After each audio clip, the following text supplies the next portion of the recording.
Welcome, ladies and gentlemen, and welcome to this week's edition of the Sunday Wire. I'm Patrick Henningsen, your host. We're streaming out live on X, Rumble, YouTube, Facebook Live, and BitChute, as well as the audio streams later after the show on iTunes, Spotify, and the other fine podcasting platforms. Thank you for joining us. And also at alternatecurrentradio.com. Join and help and support ACR as well, Independent Radio Network. I'm your host, Patrick Henningsen, as mentioned, and we have a quite interesting program, at least during the first segment, during the overdrive. After the first break, we'll be joined by our teammates to go through some of this difficult and uncomfortable material. And the theme of today's show is Trump's WMD hoax with Salsa.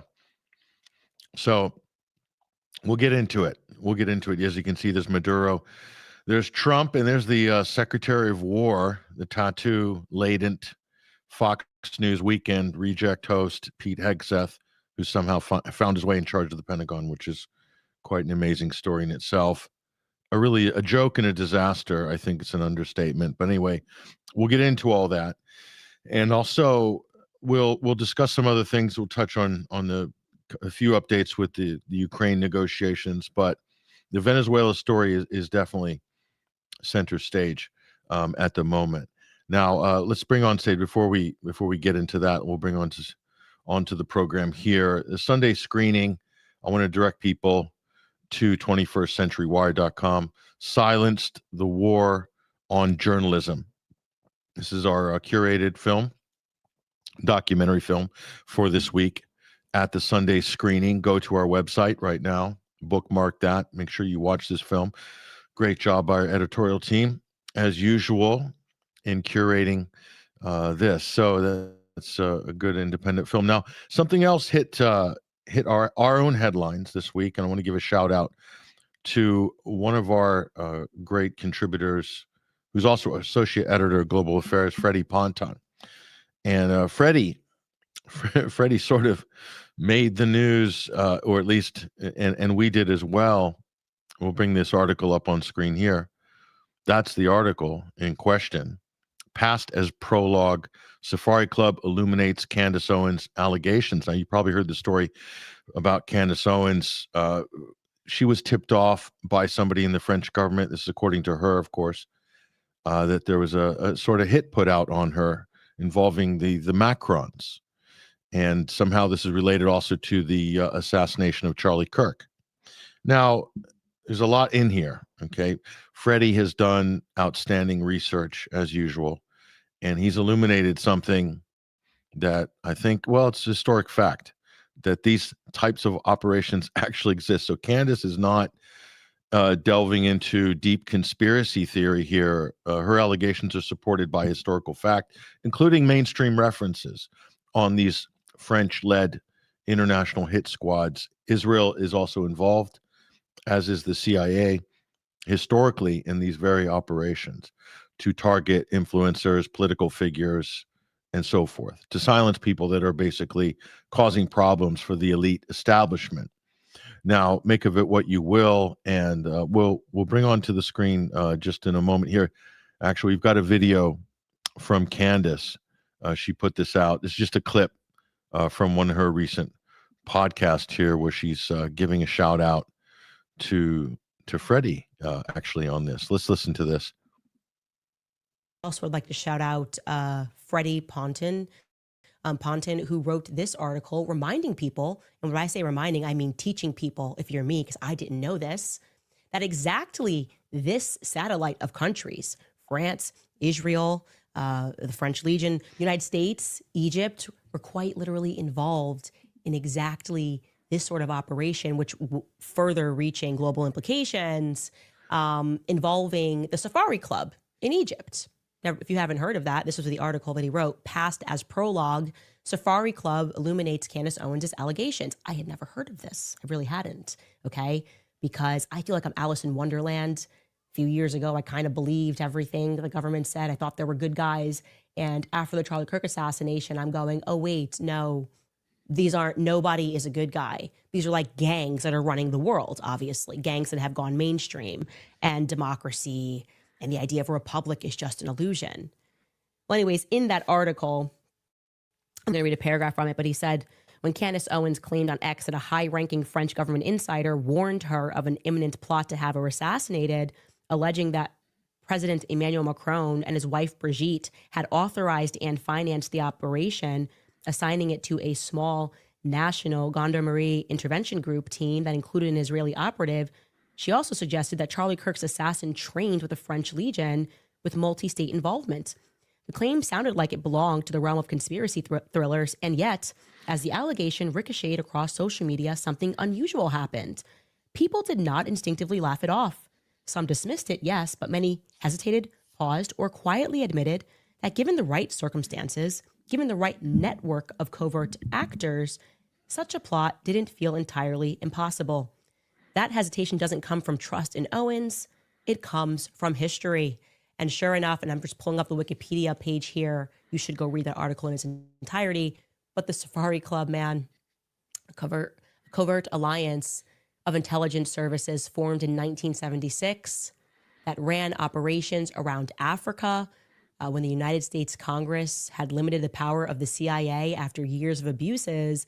They decided to kind of go overseas and handle business. They had members in pre-revolutionary Iran, Egypt, Saudi Arabia, Morocco, and France. Israel's involved, Rhodesia, South Africa. I mean, it tells you there that the processes then resulted in the 1979 Egypt-Israel peace treaty. Peace. Okay, cool. Like I said, read more about that. Wow. So we want to give thanks to Candace for that shout out for 21st Century Wire. And of course, all the thanks really on our end belongs to Freddie Ponton there, who's just done an outstanding job. This is one of 3 articles in a series, everybody. So Freddie has written 3, and they're progressively deeper the further you go. This was the middle article. There's 2 others. They're all linked within each article. You'll find all 3 articles in this series.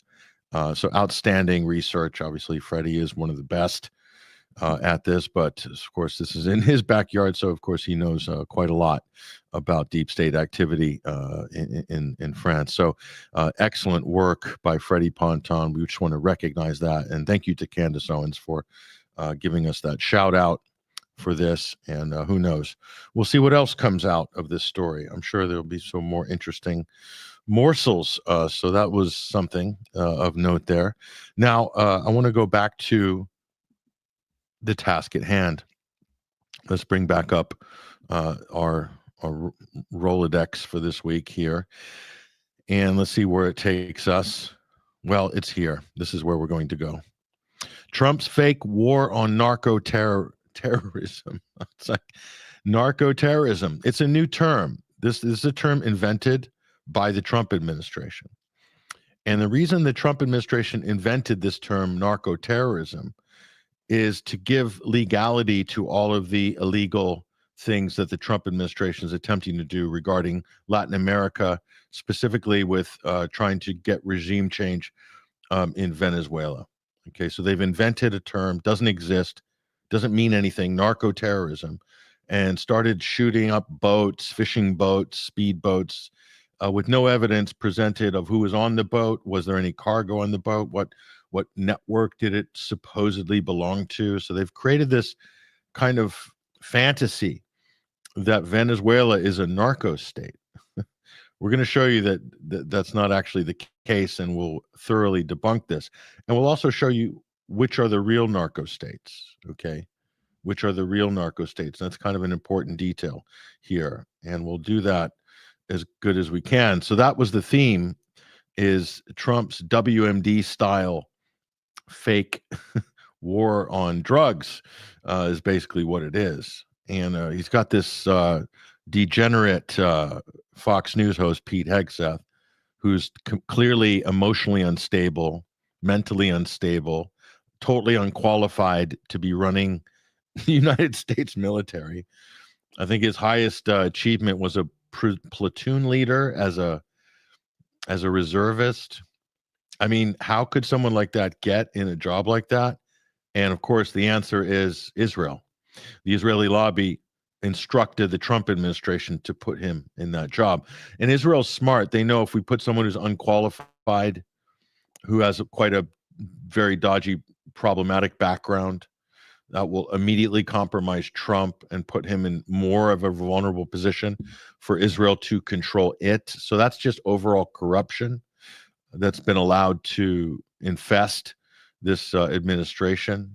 And so that's it. So you got a foreign government basically putting crazed hotheads, unqualified head of the U.S. military. I mean, it's kind of unbelievable if you think about it. But anyway, it is what it is. That's what's happened. So let's go back to this topic. So now we're going to break this down, and some of you may or may not be familiar with what we're going to show you here, but we'll go through it. So there he is. There's Tattoo Boy himself, Pete Hegseth. Double tap war crime. So this happened at the beginning of September. Hegseth was showboating, no pun intended. He blew up supposedly a drug boat. It had a range of, I think, 60 miles. The boat had a range of 60 miles. So to say this was, well, we don't even know what was on it. We don't know these were criminals. Certainly they weren't narco terrorists, because such a thing doesn't exist. So this is all theater, folks. There's no evidence that's been presented that these drugs are heading to the U.S. on the streets and it's killing Americans and so forth. Most of the drugs that come into America none of them come from Venezuela, more or less. Biggest trafficking, Ecuador. Of course, a lot of drugs out of Colombia and through Mexico, not Venezuela. So this is just an excuse to try to achieve regime change in Venezuela and probably steal their oil, which Trump already began stealing their oil in his first term. And then Biden kind of continued on that and literally stole Venezuela's state oil company, Citgo. So there it is. So there's Hegseth here. He's been caught out in this war crime. Now, this is really interesting how this has developed. And supposedly he said we don't need the rules of engagement and so forth. So he's been kind of caught out on this and it's created huge problems. And there's no escaping this at this point. It's really, bogging down Trump's efforts to launch an illegal, undeclared war of aggression against Venezuela. So Trump's Venezuela boat strikes fuel war crimes allegations. Are they legal? So Hegseth denied it. Obviously, he's denied that. Well, first he boasted that he was in the Situation Room and that he, saw everything and made the call. And then when this controversy came out, Hegseth then sort of backed off and did the sort of typical cowardly political thing, which you have to do, of course, is to deny that you said what you said before and say you weren't there. He says, I left the room because I'm so busy as Defense Secretary of War. I got to do things for my war fighters and all this other ridiculous.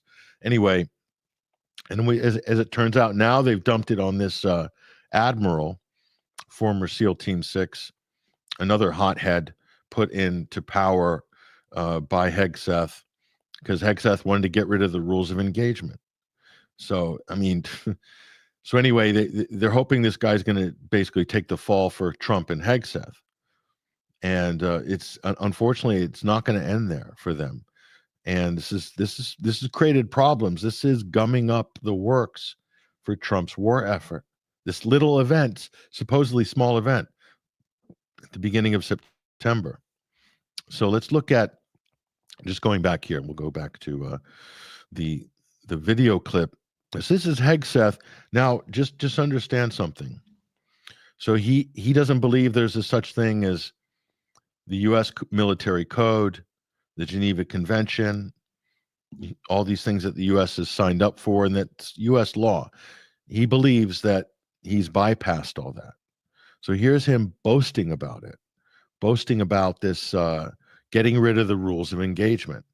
So here he is. So when Hegseth goes to trial, and if he's found guilty of war crimes, he'll be pardoned by Trump, basically. So that's what's going to happen. Well, here's the strike anyway. We'll take a look at, I guess this is one part of a clip. There it is. They're really happy about this.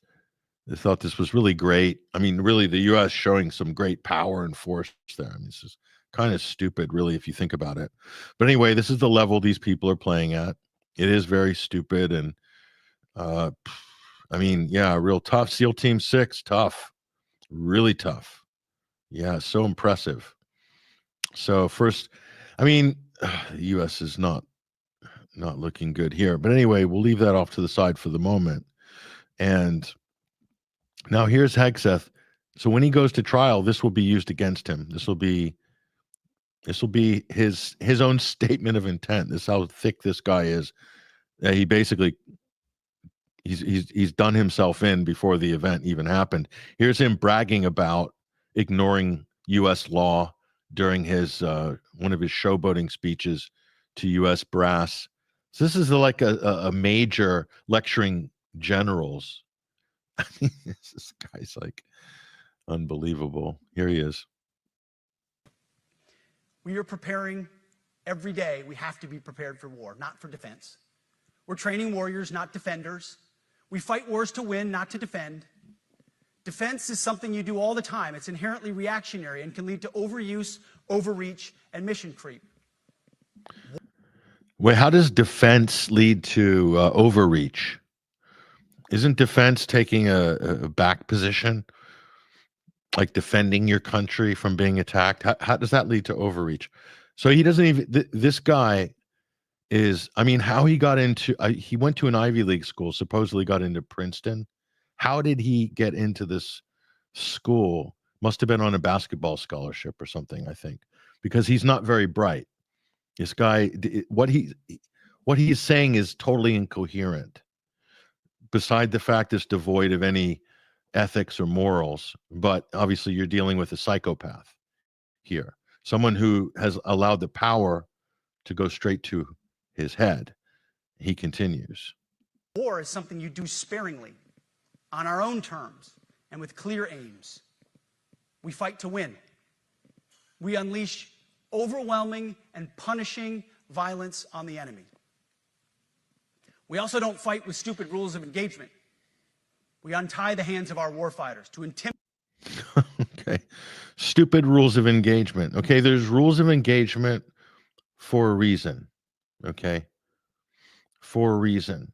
Because when you're out with your quote war fighters, so he's wanting to change the Department of Defense to the Department of War, to change the term soldiers to war fighters. Okay.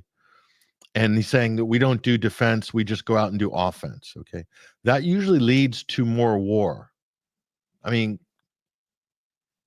it's just common sense. But he talks like this is, he's saying that what he's trying to push here, he claims is common sense. Okay. It's not. It's nonsense. It's nonsense. You're looking at a rank amateur that's been promoted to the highest position by a foreign lobby, Israel. That's why this thing is falling apart. And they also appointed Marco Rubio to Secretary of State. That's why he's the worst Secretary of State in U.S. history so far. Okay. So he's so bad. Rubio is such an incompetent that he's not even allowed to be at any of the Russia-Ukraine meetings. Okay. Because he has nothing to offer, because he's just there as a toady to Trump, because Israel put him there. Israel put him there because he would be loyal to Israel, because the Israeli lobby bankrolled Marco Rubio's entire career, you see. And there's someone else who's bankrolled, I think, Rubio. We'll show you in a minute, aside from Israel, but an associate of Israel. We'll show you that in a minute. Here's the rest of Mr. Tattoo, Pete Hegseth here, talking about his war fighters and how stupid the rules of engagement are. And hey, let's just go out there and shoot up the world and see what happens. Hands of our warfighters to intimidate, demoralize, hunt, and kill the end of our country. No more politically correct and overbearing rules of engagement. Just common sense, maximum lethality, and authority for warfighters.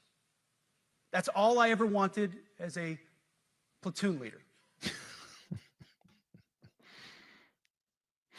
So he's lecturing to generals as a platoon leader, like he knows it all because he did a couple of tours at Gitmo. I think he was a guard at Gitmo, which is a great assignment. And he was in Afghanistan, very successful war for America.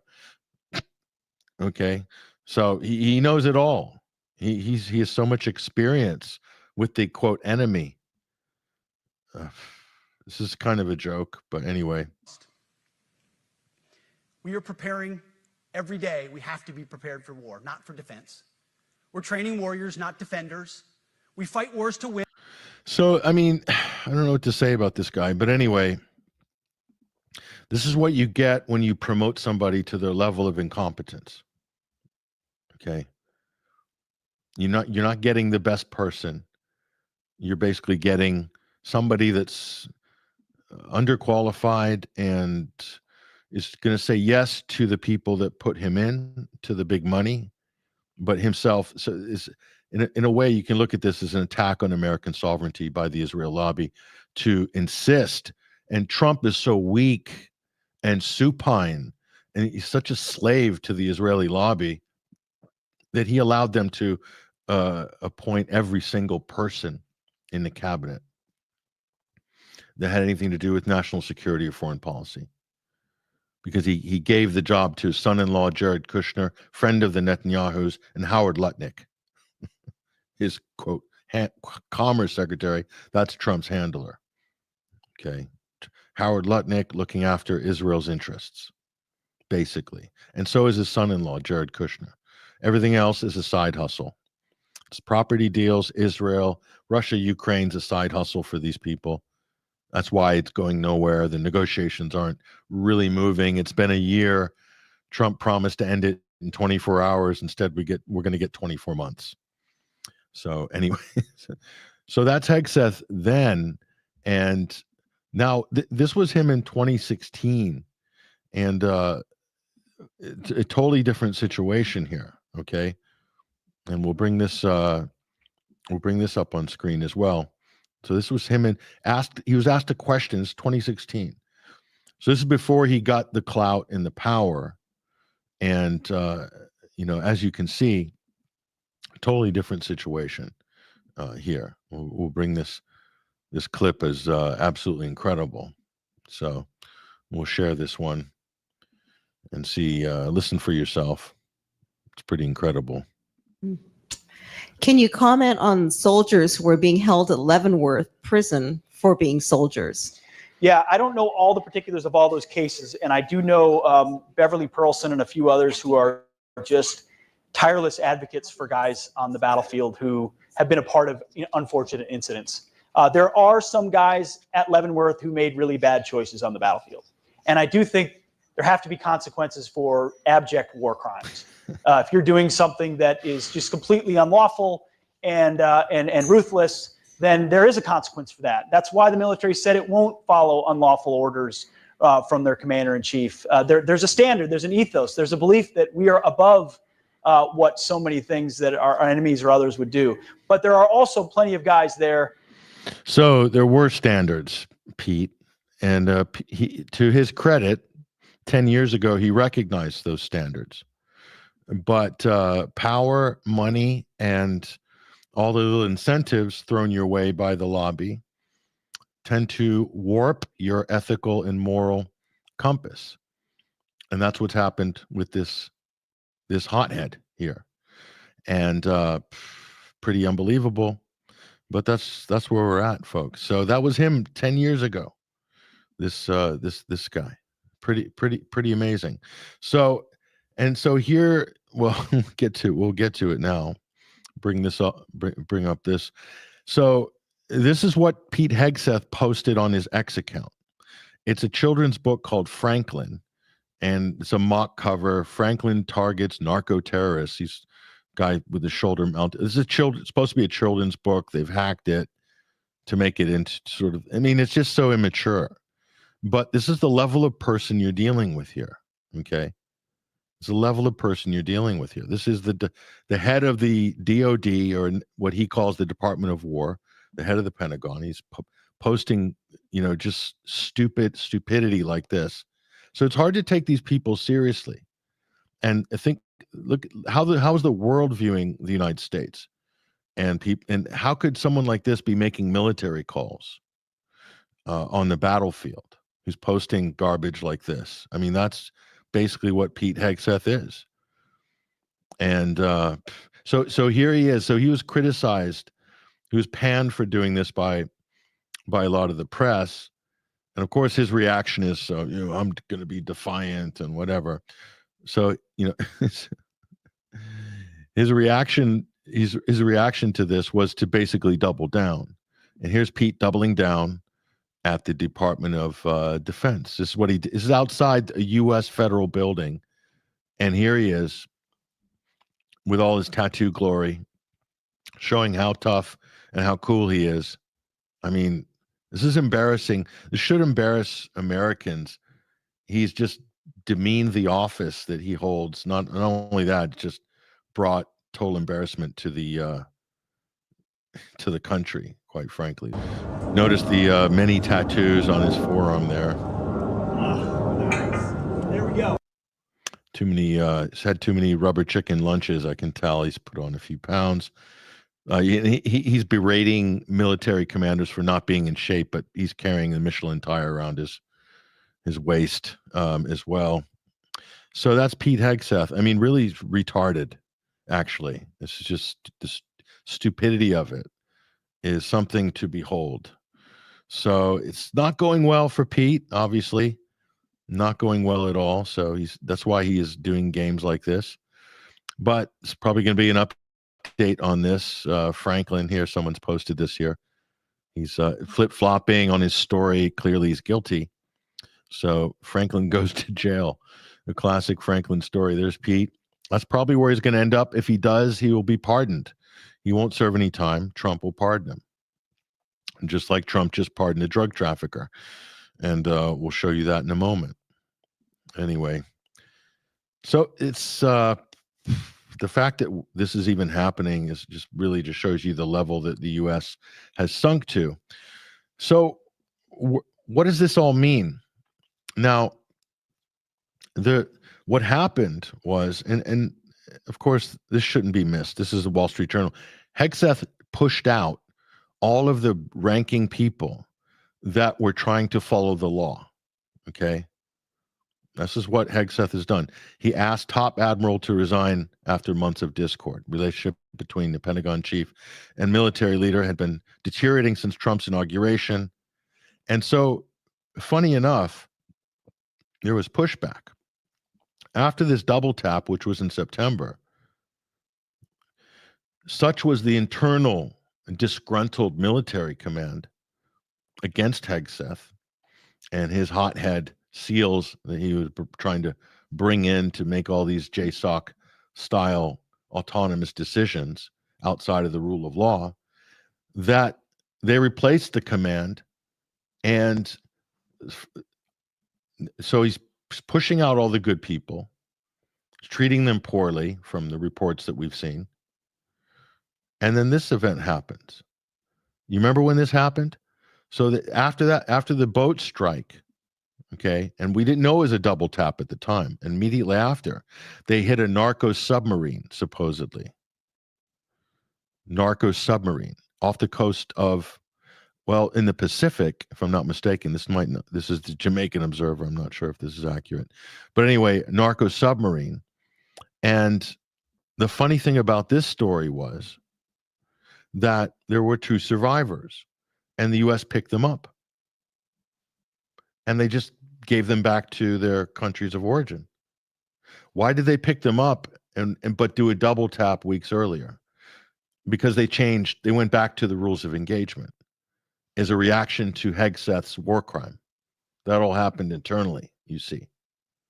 Proof by the change in policy. Again, this will be brought up in Hegseth's trial, and he'll be found guilty. And Donald Trump himself is also implicated in this, because Trump has also tried to sabotage the rules of engagement as well. And how do we know this? Because Hegseth was bragging about it during his Senate confirmation hearings. Listen. President Trump did I was appreciate untie the your, I hands of appreciate your warfighters. position He, today. he changed the rules of engagement, untied the hands of warfighters, and allowed them to complete their mission and crush ISIS. It has not just tactical implications, operational and strategic implications, how you allow warfighters to go about winning and fighting their wars. Let me just get something straight for the tattoo man. Trump did not crush ISIS. Okay. The U.S. armed ISIS. Trump supported Al Qaeda in Syria. It's trafficking weapons, giving intelligence. Trump saved Jolani in Idlib, and then Trump bragged about it. He bragged that he'd saved Jolani. Trump saved Al Qaeda in his first term. Oh, you don't believe me, Pete? Well, here's Donald in his first term. What's he bragging about here? Idlib was the Al Qaeda jihadi stronghold. That's where al-Baghdadi and ISIS went to hide. And Donald saved them. Pete. And Syria is a mess. And I was responsible, and I hope it stays that way, when I put out on social media a few weeks ago about Idlib province. I said, don't do it. And I'll tell you, it happened where I was at a meeting with a lot of supporters, and a woman stood up and she said, there's a province in Syria with 3 million people. Right now, the Iranians, the Russians, and the Syrians are surrounding that province, and they're going to kill my sister, and they're going to kill millions of people in order to get rid of 25,000 or 35,000 terrorists or enemies of theirs, but I think we can call them terrorists. And I said, that's not going to happen. I didn't hear of Idlib province. And I came back to New York, and I picked up the failing New York Times. I hate to admit it was the New York Times, but it was the failing New York Times. And I opened it up, not on the front page, but there was a very big story. I said, wow, that's the same story that the woman told me that I found hard to believe, because how would anyone do that with 3 million people? And it said that they were being surrounded, and they were going in and starting literally the next day, they were going to drop bombs all over the place and perhaps kill millions of people in order to get 35,000 terrorists. And I put out on social media and elsewhere, I gave Mike Pompeo, John Bolton, everybody these orders. Don't let it happen. I said, don't let it happen.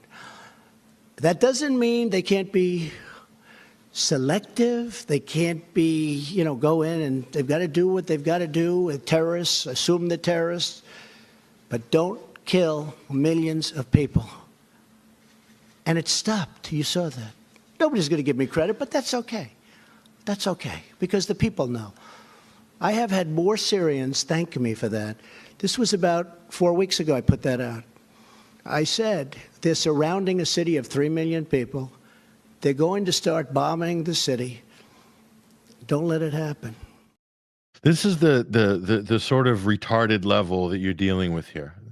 Okay, there's no city of 3 million people in the Idlib province. Okay, you might say that the population was 3 million in Idlib before the war, and then Jolani took over and turned it into the Islamic State.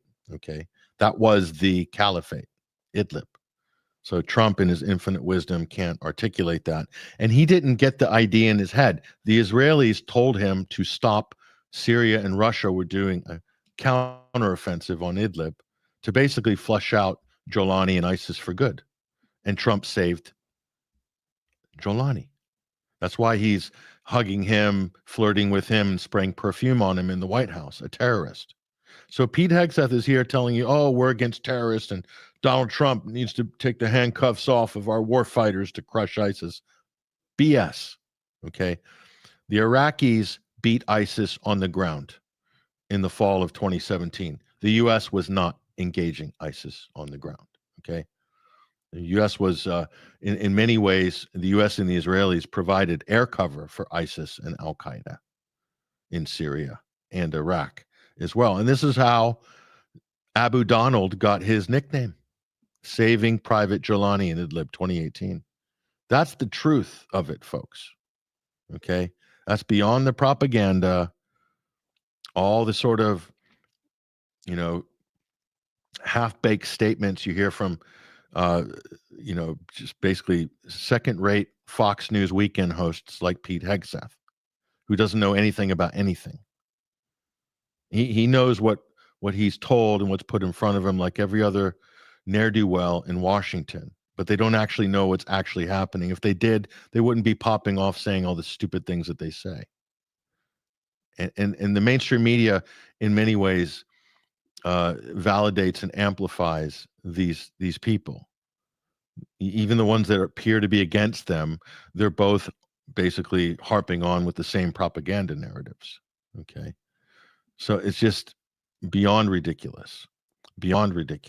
So, but anyway, he's implicated himself, and so much so in the case of Venezuela that even the British backed off. This is from The Guardian a couple weeks ago. U.S. pauses intelligence sharing with the U.S. on suspected drug vessels in the Caribbean because they don't want to be caught up in war crimes allegations. Even the British, just imagine that. It's even too much for the British. So, I mean, either way you look at this, it's going from bad to worse for the Trump administration. And so now they've revived the Signalgate affair. This is when Hegseth was running a Signal chat, giving out national security classified information to like a Signal chat group, which is stupid. But anyway, that's the level you're dealing with him and Mike Waltz and all the Israeli picks in the cabinet having these stupid chats. I mean, I don't even want to start on Tulsi Gabbard. She still thinks Trump's against regime change. So while Trump is mounting a regime change operation, Tulsi gives a speech saying, this administration is not pursuing needless regime change wars. I mean, she's literally reading off a script. It's embarrassing. But anyway, Tulsi is completely like beyond the pale. She's gone. She's lost. She's been lobotomized by the Trump administration. So nothing left.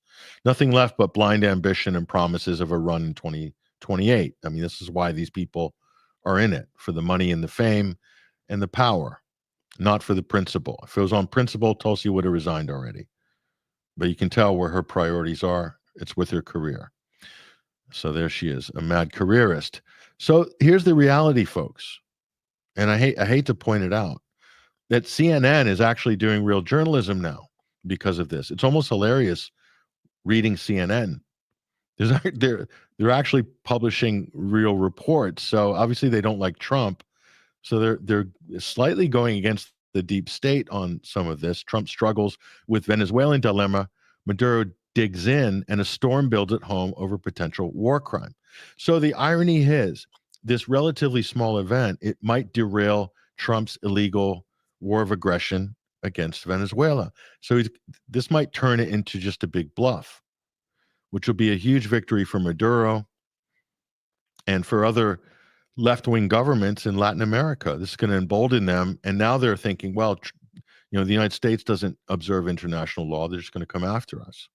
So we need to band together. Trump is Trump has driven Russia and China together.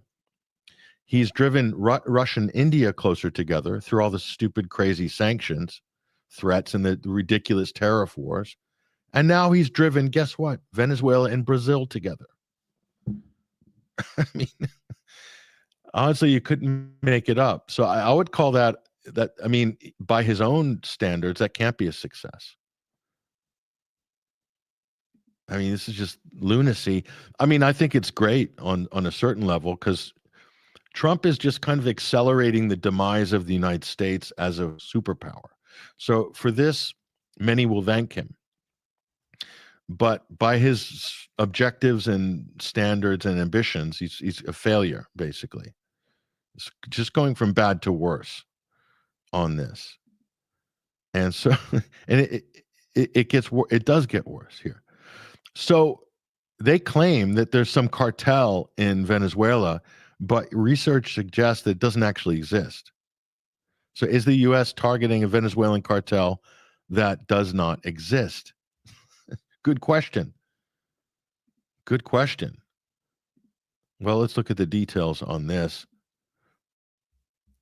it's funny, but kind of sad. So here's what they're saying. If the Trump administration ramps up pressure on Venezuela's Nicolas Maduro, experts and former government officials on record have raised concerns that it's a move to designate Cartel de las Sols as a foreign terrorist organization. They argue that it is not a formally organized cartel like real cartels in Colombia and Mexico, and it's a stretch to suggest Muro leads it, though there is government involvement allegedly in the drugs trade. As far as the cartels are bringing drugs through Venezuela via Ecuador and Colombia, but they're not producing any drugs. But the U.S. used to the CIA trafficked drugs through Venezuela into the U.S. in order to cover their tracks, and that was exposed. And some of these people were actually indicted. So Venezuela is not a narco state, not even by the DEA's estimation, believe it or not. So the whole thing is ridiculous. So if Trump is supposedly fighting a war on drugs, then wouldn't it be counterproductive to pardon an actual convicted drug trafficker? And we're not talking about a drug trafficker that was convicted in a Latin American country. We're talking about someone who was convicted in a U.S. federal court for trafficking 400 tons of cocaine onto U.S. streets. And his name, well, here he is. There's the man, Juan Orlando Hernandez, former disgraced president of Honduras. And Trump just pardoned him this week. So he's claiming to be, starting a new war against a country on fake allegations of narco terrorism against Venezuela. At the same time, he's pardoning one of the biggest drug traffickers ever convicted in a U.S. court of law. And the evidence was overwhelming. It was a slam dunk case. And this is someone who's disgraced in his home country of Honduras, working together with the cartels. This guy, and Trump just pardoned him. This doesn't make sense, does it? Are you confused? Because I'm confused. How can you have a war on drugs when you're letting out drug traffickers from a U.S. federal prison? He was serving a 45-year sentence. And by the way, this is the type of guy Hillary Clinton was backing. So Trump and Hillary Clinton are on the same page with this. Interesting, isn't it? Interesting. It's not a Democrat, a Republican thing. It's not a Trump versus Clinton thing. Are you guys getting the idea here that is it possible that organized crime cartels are giving orders to the Trump administration to spring their guy? Because that's the only explanation that exists here. And Trump says, he was treated very badly, according to people I know, my friends. This guy, I was playing golf with whatever, and they said, oh, he's a good guy. He was treated very unfairly by the Biden administration. No. The federal judges said this was a slam dunk case. It's one of the easiest prosecutions they ever had. And Trump just let him out. This is getting interesting, isn't it? But it doesn't stop there. I wish it did. Here's Marco Rubio, Little Marco, or Little Narco, as he's being called. There he is with the Ecuadorian president, Daniel Noboa. Daniel Noboa, that name sounds familiar. Noboa. Any links to the drug trafficking? Ecuador, this is where all the drugs are coming from now, from Ecuador. And there's our Secretary of State, Marco Rubio, signing some partnership agreements and putting a U.S. military base in drug trafficking Ecuador, working with this president, Noboa. Let's dig a little bit. Let's dig a little bit deeper. Here we go. Cocaine and bananas. How Balkans traffickers used fruit shipments from Ecuador, the Ecuadorian president, Daniel Noboa's family firm, to smuggle drugs. Now, wait a minute. This is adding up, but not in a good way. Let's take a closer look at that. Shipping containers sent by Noboa Trading Company have been caught up in a huge drugs shipment sent from Ecuador to the Balkans. Among those handling this cocaine when it reached Europe was drug trafficking group allegedly led by convicted drug lord Darko Saric. Okay. Noboa. That's little narco. Honestly, you can't make it up, folks. And I'm going to tell you that Israel is up to their neck in the jungles of Colombia, regime change in Venezuela, and also narcotics trafficking in the Middle East. Israel. Are they using drug trade to raise money to pay for their illegal operations like the CIA have done for years? Is Mossad doing that as well? Quite possibly. You're looking at an organized crime syndicate here that's very close to the Trump administration. Now, I'm not saying they're not close to the Biden administration before with the open borders policy. That benefited the cartels. So the Democrats clearly were leaned on probably by these same type of organizations and powers and dark forces. So it's not a Democrat versus Republican issue.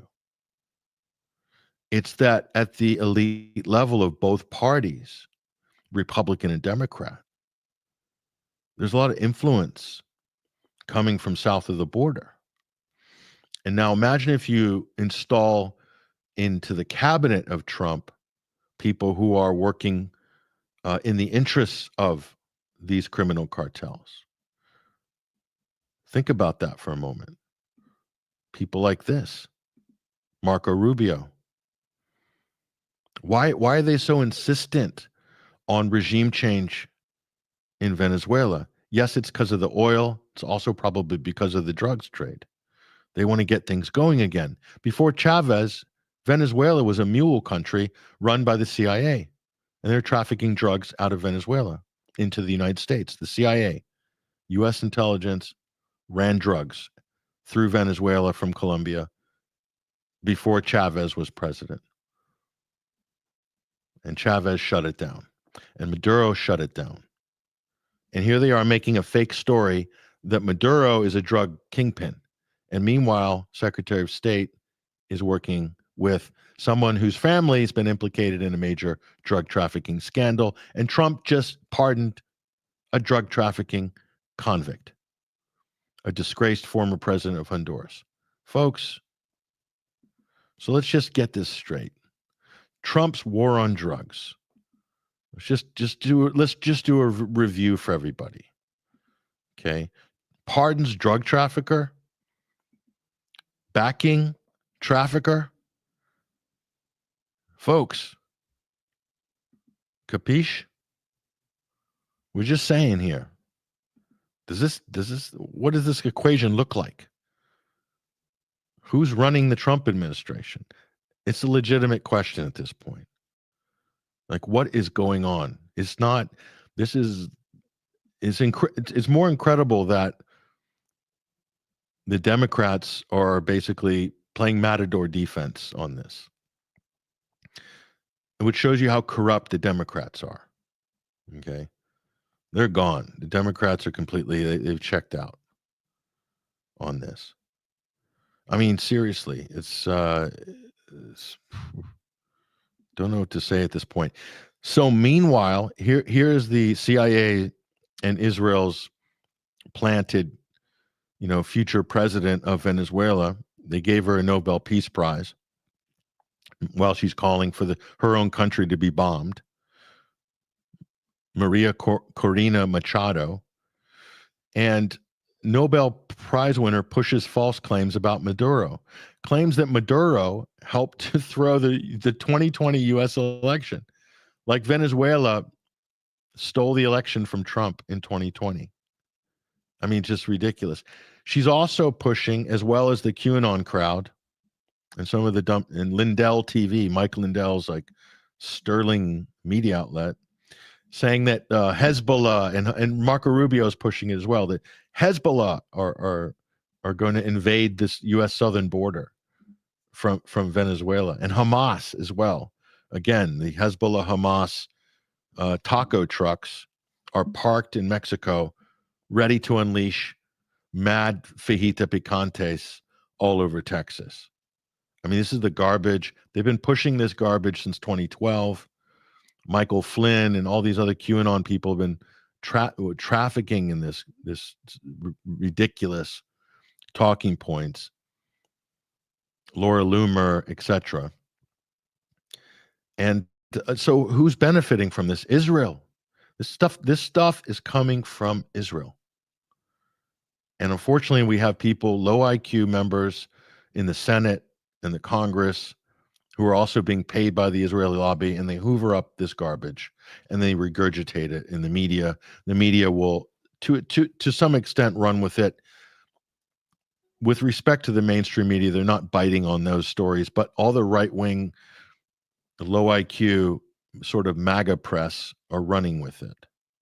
Okay, and these are the people who are in the Pentagon, because the Pentagon tried to make, Pete Hegseth tried to make all the mainstream media outlets sign a contract saying that they would, their reporting has to be reviewed by his Department of War, and they can only use official sources and they can't use anonymous sources. Okay. Now, we're very critical of mainstream media and anonymous sources and so forth, and a lot of times it's balderdash. But Hegseth is trying to do a Stalin Soviet controlled press in the US, which is incredible. So, I mean, guys, I don't know what to say. I really don't know what to say about this. So this is what she's putting out on behalf of the CIA. So they're trying a regime change operation. And it's failing miserably. So, and this brings us to this. So now we find out, why did Trump spring the drug lord? Because Donald Trump is meddling in the Honduran elections. He meddled in the Argentinian elections using economic blackmail, claiming to offer a bailout, dangling the carrot of a bailout to the electorate in Argentina so that Milei would win the midterms, his party. And then, of course, the U.S., or the Fed, withdrew the bailout withdrew the bailout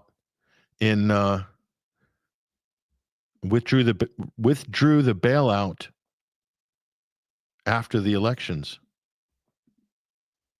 So that's economic leverage. And here in Honduras, they're trying to inject the drug trafficker and other right-wing candidates back into the mix. It's absolutely incredible. So the thing that they accuse Trump of doing, which is somehow getting in because of Russian interference in his first term, and now Trump's turning around and meddling in other countries' elections. And at whose behest? Who runs the Honduran? Who runs organized crime that's trying to get in power in Honduras? The cartels. This is Trump working for the cartels. Again, trying to have a war on drugs whilst working for the cartels. And last but not least, this clown resurfaces. Folks, Brad Parscale. Do you remember that name? This was Trump's campaign manager during the 2020 elections. And he had a nervous breakdown, went suicidal. The police had to come. He locked himself in a room with a gun or whatever, is threatening to kill himself. And that, somehow Trump, probably this is back to Israel. But this guy who had no track record was placed as Trump's campaign manager, Biden-Trump, in the summer of 2020. And of course, that was a total debacle. Anyway, this guy disappeared, and he's resurfaced, trying to rig the elections in Honduras, supposedly. Or at least that's the accusation. That's the accusation. The article, again, Freddie Ponton picked this up. It's at 21st Century Wire. And I'm beginning to think, if not Israel or CIA installed Pascal, probably to muck up Trump's 2020 election, and the deep state's got him working again. So this guy is a complete agent, dodgy operator who has proven his worth to the deep state. I mean, it's unbelievable if you think about it. So this is what we're dealing with, folks. This is what we're dealing with. I mean, I wish. Does it get any worse? FIFA just gave Trump a peace medal. Trump's Peace Prize participation medal spawned memes that are funnier than the actual news itself. FIFA awards Donald Trump their first ever Peace Prize. So this is a guy that has lobbied to keep Israel in FIFA while they're committing a genocide and keeps Russia banned, and Russia hasn't committed any genocide. Nothing close to it. That's how ridiculous that whole story gets. Anyway, back to, last but not least, peace talks in Miami. That's 2025 in a nutshell, folks. Peace talks in Miami. Not going well for Zelensky. Next thing, it'll be Israeli peace talks in Miami. Probably have to move the Israeli embassy one day to Miami. We'll see. Or Zelensky will end up in Israel. Who knows? Anyway, that's there's more to it than this, obviously, folks, but we gave you a little taste of it. Anyway,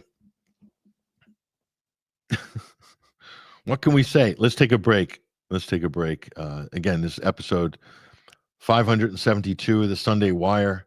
I'm Patrick Henningsen, your host. Stay with us. We'll be back in just a few minutes. For in the final analysis, we all inhabit this small planet, and we are all mortal.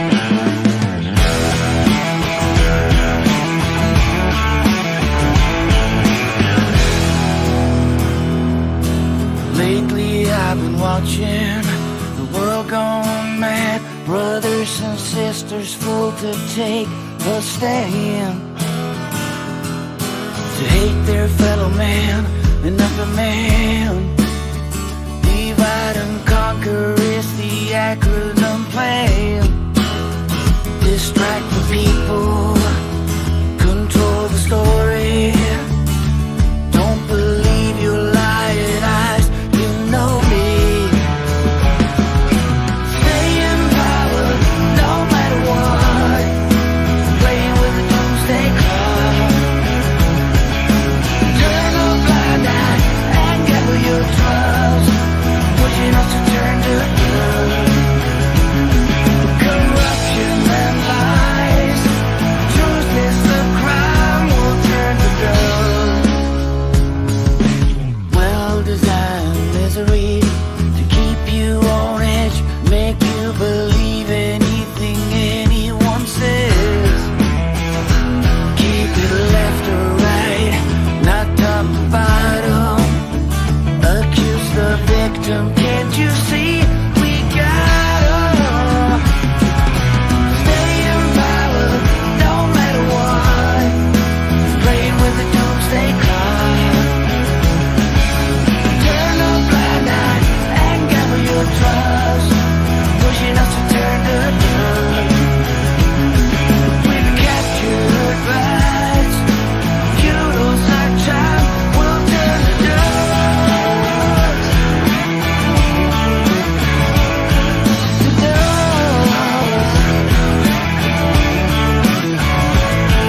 Industrialized brutality, commercialized cruelty, people as commodity, cheer on war on atrocity, no accountability, perpetual impunity, always have an enemy to hell with all humanity. Stay in power, no matter what, playing with the doomsday clock. Turn a blind eye and gather your trust. Pushing us to turn to dust. Stay in power, cash in the stars. Playing with the doomsday clock. Turn a blind eye and join the cause. Pushing us to turn to dust. An empire of lies. History rhymes will turn to dust.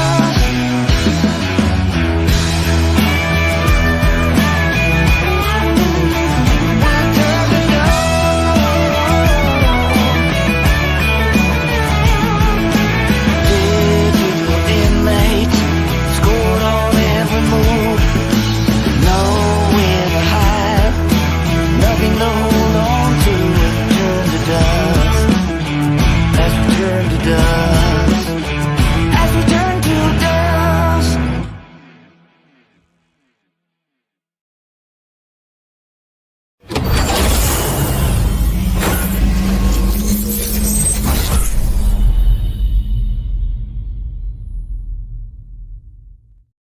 Welcome back, ladies and gentlemen, to the Sunday Wire. I'm Patrick Henningsen, your host.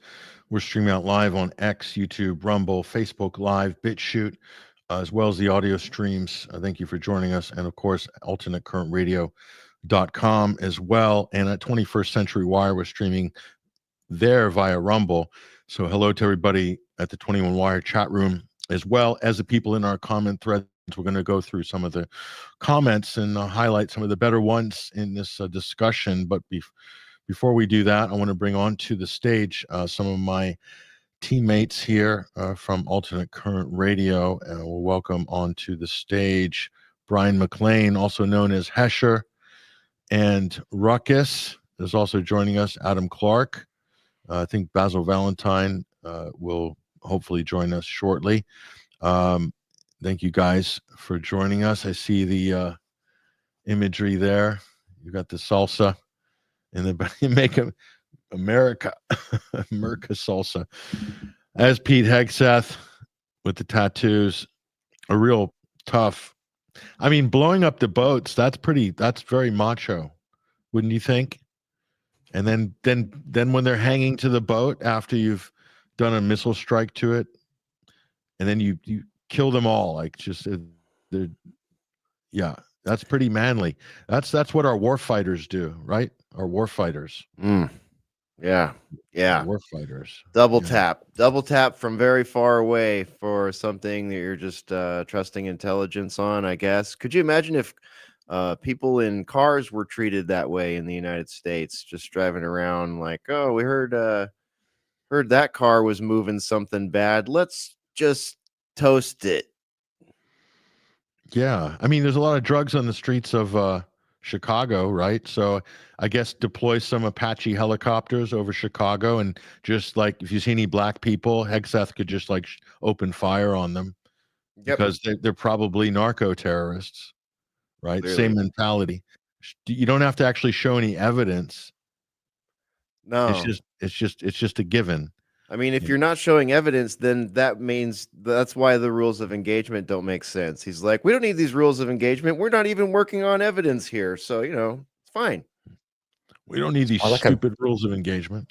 It's more like a video game, you know, like the Call of Duty and Advanced Warfighter and Black Ops and all of that garbage, right?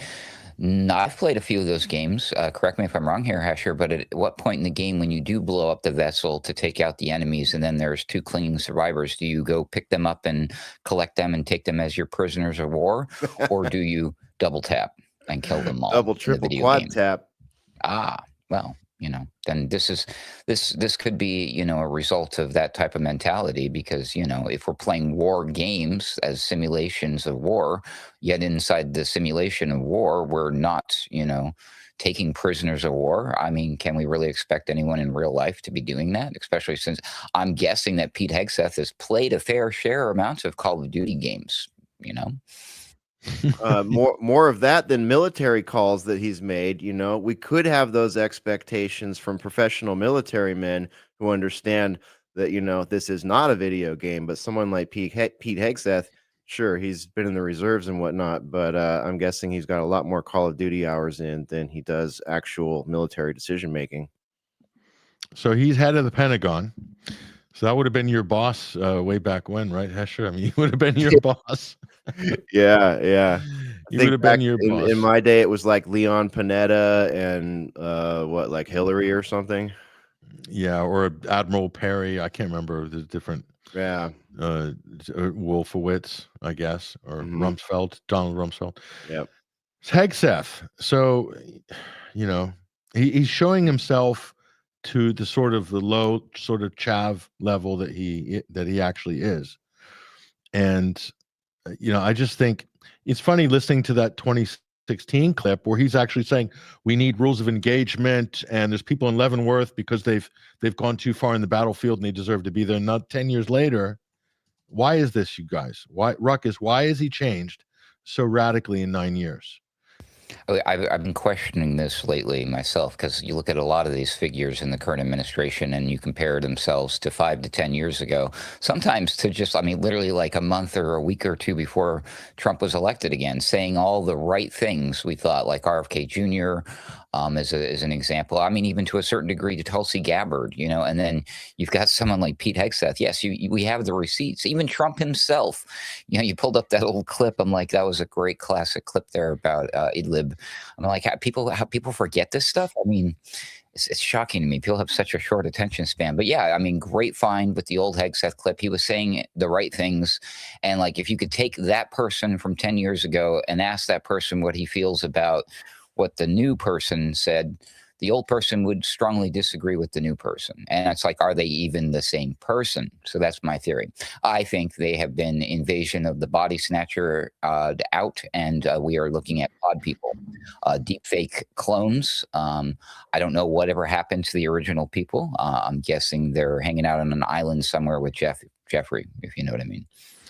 Well, you're not far off there with the Jeffrey inference, but let's just say they've been corrupted by a few bags of silver, you could say, or shekels, whichever the case may be. Something changed their mind, that's for sure. I think power is quite intoxicating. When you take, and this is the thing, you guys, when you take someone who's totally underqualified, platoon leader, lecturing generals about, you know, rules of engagement and how we're going to fight our wars. And this guy was like a Yahoo reservist from Minnesota, okay? A major who was a guard at Gitmo at Guantanamo Bay. I mean, that's kind of a gutter assignment if you think about it. It's not that great on your resume unless you're a complete neocon. But if you take someone who's totally underqualified and you put them quickly into the most qualified position, 100% the power will go straight to their head, and they'll believe that somehow God has blessed them.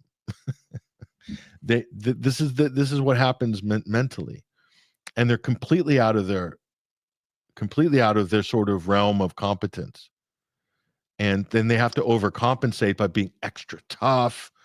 And he's a television presenter by trade, so he's a talker, so he's going to really ramp up the rhetoric. I think the intoxication of putting an unqualified person, it's like when Mao took the rice farmers and put him in as head of the doctors, and took the doctors and exiled them to the rice farms. You know, this is what happens in kind of authoritarian, corrupt structures in that sense. And so Hegseth is basically a fascist puppet who's been stuck way above his level of competence. And I think it's a disaster. I mean, Hesher, you understand chain of command. Yes, there's a lot of bureaucracy, but like there's certain rules and laws and things that are in place for a reason because of the risks that could follow if you know, the Geneva Conventions and everything that followed was done for a reason. Mm-hmm. Because Yeah, it's almost like there's no concern about a international incident anymore. Like, what happened to the international incidents? Are those just gone? Like, we can now just go around and I mean, and let's face it, this is the same crap that we've been doing since forever.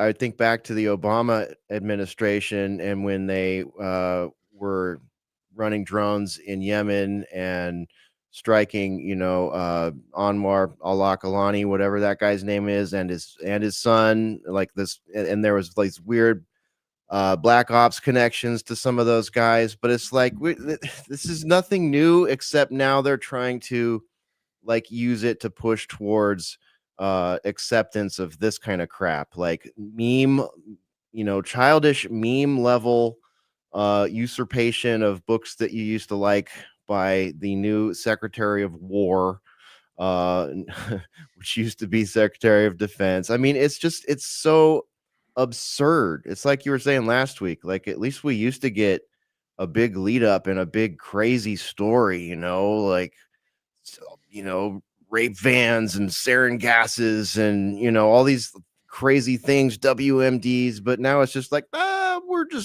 those are narco terrorists, and we're just going to double tap the crap out of them. You're going to have to just trust us that all 80 plus people, last I heard, probably over 100 now, that have been, dustified by our kinetic munitions. Well, you're going to have to trust us that those were indeed narco terrorists. And we're all sitting here going, what's a narco terrorist again? Who are they? Like, are we talking about the cartel? Because every time we look into it, we see the cartel working along hand in glove with, DEA, DHS, politicians, Israel, Mossad. It's everywhere. It's just like, who are we fighting and why? Like, what is this freaking narrative? And I guess the most depressing part is there's just so many low IQ, stupid, geopolitically illiterate people in this country, or maybe in the whole world, to have this just be something that people could just realize and say, wait a minute, no, let's not do this. remember when they forged the receipt for the Niger yellow cake, or the invoice for Niger yellow cake uranium? Yeah. And that was evidence of Saddam was trying to acquire nuclear weapons. I mean, they even went through the effort of forging it and then having somebody vouch for it, some CIA informant. And they really went through the effort to fake the intelligence to try to sell the war to the American people. Trump doesn't bother. They just say, "Oh, they're these people on this grainy video, they're going to kill Americans on their speedboat." I mean, it's just like retarded. But so they don't even bother. They just say narco terrorist, kill them all, and because of that speedboat, we need to invade and bomb Venezuela. Because that speedboat is threatening us. I mean, it's just I just want to have a torrent of profanity right now to express my inner. That's why I'm being quiet today. I have like so much. I'm about to explode with cynicism and just rank profanity. It's really like what I'm left with at this point. Like, we don't have a political solution. We don't have we haven't had a real president in a long time. We thought we were going to get one a couple times in the mix here. Thought we were going to get some good cabinet members somewhere in the mix here.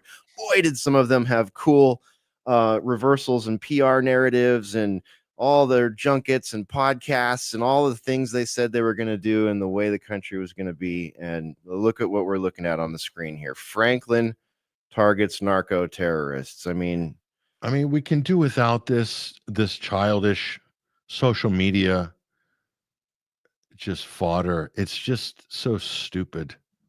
Leave it to the plebs. Like, that's my game. White House, DHS. If I want to mess around on X and mess around with childhood classics and act like an immature dickweed, that's me. I'm here. We are, America. I can do that if I want. I'm not holding an office. I'm not running a military. I'm not making decisions that destroy the economy. I'm not sitting there and bringing people into the U.S. government that are going to turn us into a technocracy where we lose everything and gain what? a bunch of baubles and blips and boops. No, I can meme all I want, right? I'm a meme warfare general. I can stand in front of meme people and tell them they need to forget the rules of engagement on memes. But Pete Hegseth, Donald Trump, come on. Tulsi Gabbard, Department of Homeland Security. If you haven't, most of you probably haven't, but if you haven't, just go to their social medias, scroll through them, just do a doom scroll, 10 minutes on each. Look at all the weird memes and psychopathic things that are said, things that are written in all caps lock. I mean, you could spend a week doing this, but it only takes a couple minutes to get a picture of how juvenile the output is that is coming out of the United States government. And it's, it was the same under Biden, but it was just stupider. Now it's just more childish and stupider. I mean, this guy, I'm talking again, Hegseth, he's really in a powerful position in the U.S. government, and he's very unstable. Have you seen, like, he just shouts at anybody that accuses him of doing anything wrong? He's emotionally unstable. I would say mentally unstable as well, and he's completely underqualified. I mean, is he drinking? Is he on drugs? Because these are all legitimate questions. Is Lindsey Graham is he drunk half the time? I think he might be. I mean, So we've got like drug addicts, Musk on ketamine. Everyone's whacked out of their heads on drugs or alcohol, and these people are running the country and the world, and putting stupid, what, on social media to articulate their policy positions. They're putting stupid AI videos up. It's too much. I mean, no self-respect, no respect for the public. Clearly, they hold the public in contempt, and so their approval ratings are Trump's approval ratings are in the toilet. Trump has lost. He had a 43%. He had independents 43% approval when he came in 10 months ago. Now he's -4.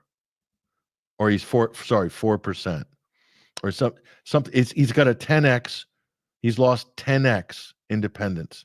He will lose the midterms. They will lose the House and Senate, and Vance will not win the next election. All the independents put Trump in. That was the swing vote, and they're out. They're done with MAGA. And so you'd think, you guys, the reaction would be to be more serious and kind of tighten your game up. No, it's not. Don't tighten the game up. Go more wild. Do more stupid memes, more AI videos, more stupid tweets. Launch new wars. Make up for any reason at all. Look at this. What do you guys think? I mean, this has to be a low point for the United States. Normally, you do this on your way out of office, like literally New Year's Eve. These are the types of people you pardon when you're leaving. Like Mark Rich, like Bill Clinton did. Pardon Mark Rich. I mean, that's what you do when you leave office. And there's so much going on, nobody will notice till 6 months later, and by then it's old news. Trump does this in midstream while he's declaring a drug war. This guy brought 400 tons of coke into the U.S. He was doing a 45-year sentence, and Trump just sprung him. Why?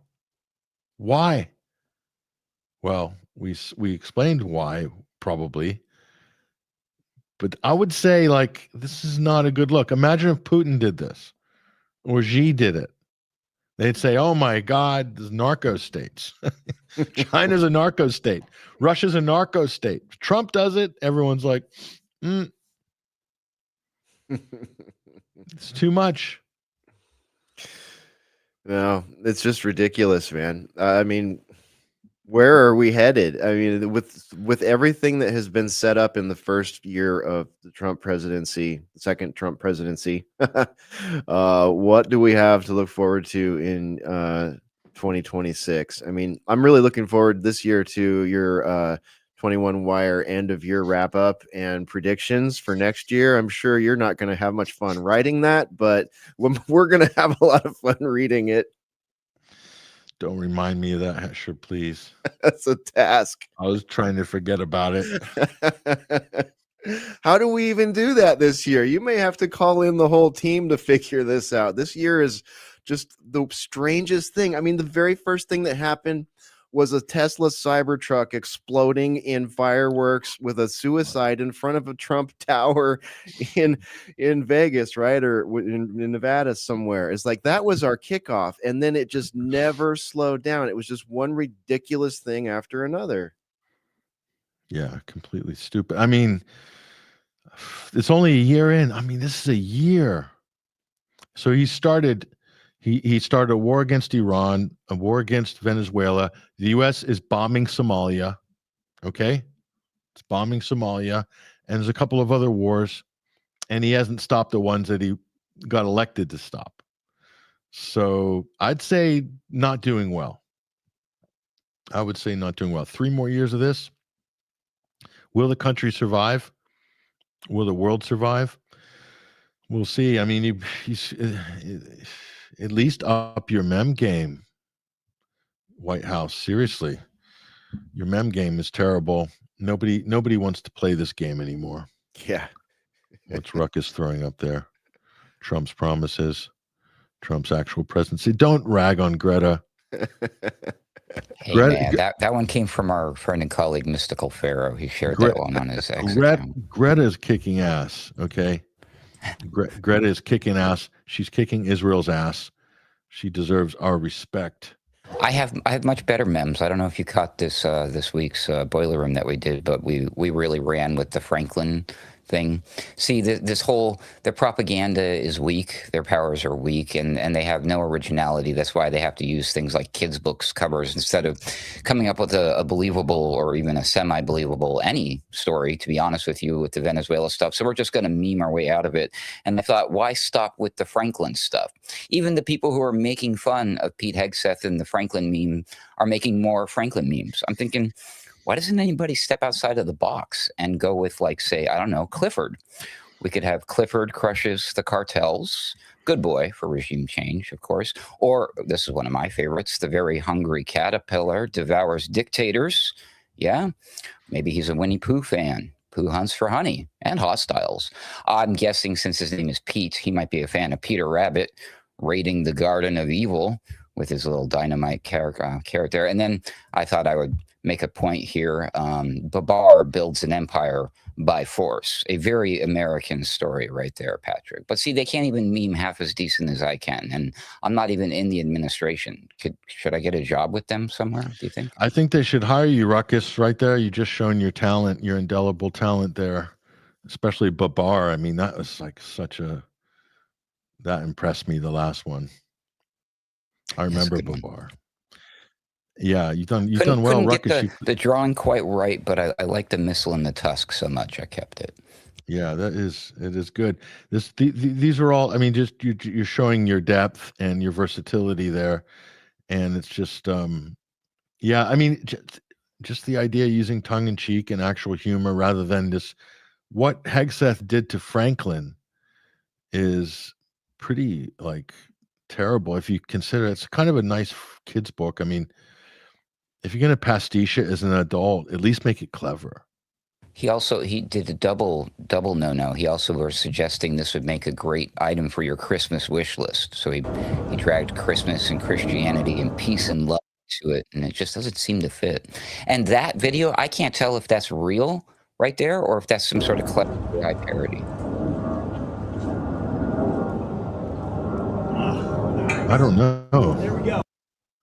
Is it? Okay, look up. See if there's a news story about it, you guys, because it looks real.